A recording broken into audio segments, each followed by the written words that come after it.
debate. And I give the floor to Mr. Farage, chair of the Europe of Freedom and Direct Democracy Group. Mr. Zuckerberg, I'm the largest user of Facebook in all the EU institutions in terms of followers, in terms of engagement, so I'm your best client here in the room. I've no idea of the value of that, but I'm pleased to see you, as I hope you are me. The one slight problem I have, and I'm watching very carefully the testimony that you gave on Capitol Hill. Time and again, people asked you, is this genuinely a neutral political platform? And you come up with the same line again and again. It's well crafted. You say that Facebook is a platform for all ideas. Now, historically, of course, it's true that through Facebook and other forms of social media, there is no way that Brexit or Trump or the Italian elections could ever possibly have happened. It was social media that allowed people to get round the back of mainstream media. Now, perhaps you're horrified by this creation of yours and what it's led to. I don't know. But what is absolutely true is that since January of this year, you've changed your modus operandi, you've changed your algorithms, and it has led directly to a very substantial drop in views and engagements for those that have got right of centre political opinions. The facts are very clear. Just look at President Trump's numbers on a much smaller scale. Look at mine. Look at thousands of other conservative commentators. And on average, we're down about 25% over the course of this year. And, that's happening on a platform for all ideas. I'm not talking here, Mr. Zuckerberg, about extremism. I'm not talking about encouraging violence. I'm not talking about hatred of anybody. I'm talking about people who have majority mainstream opinions, and frankly, I feel they are being willfully discriminated against. What interests me is who decides what is acceptable?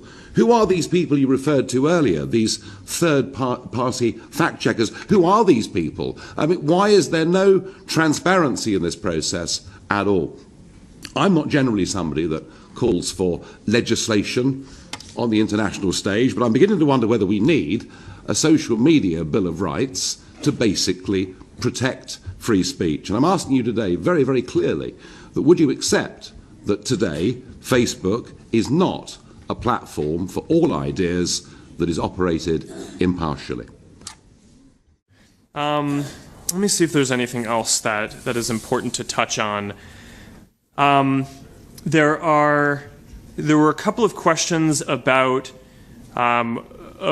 political bias that I want to touch on, because I think that this is a very important topic. As a couple of you mentioned, we are committed to being a platform for all ideas. That means that we want to make it so that people can come to our service and share any idea across the political spectrum. It's very important to me that we're a service that allows for a wide variety of political discourse. We view that as a big part of our responsibility, and I can commit to you here today that we have never and will not make decisions about what content is allowed or how we do ranking on the basis of a political orientation.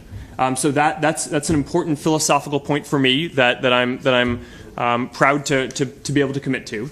There was a specific point around distribution and reduction of seeing people's content, and on that, what I'd just say is we've made a number of changes this year to make sure that we're showing people's friends and family and community content more than public content in general. So a lot of the feedback that we've heard from people is that they come to Facebook because they want to stay connected to people. We've also done a lot of well-being research. This wasn't a topic that came up today, but we're very focused on making sure that people's use of technology is good for people's well-being and is not taking away from it in some way.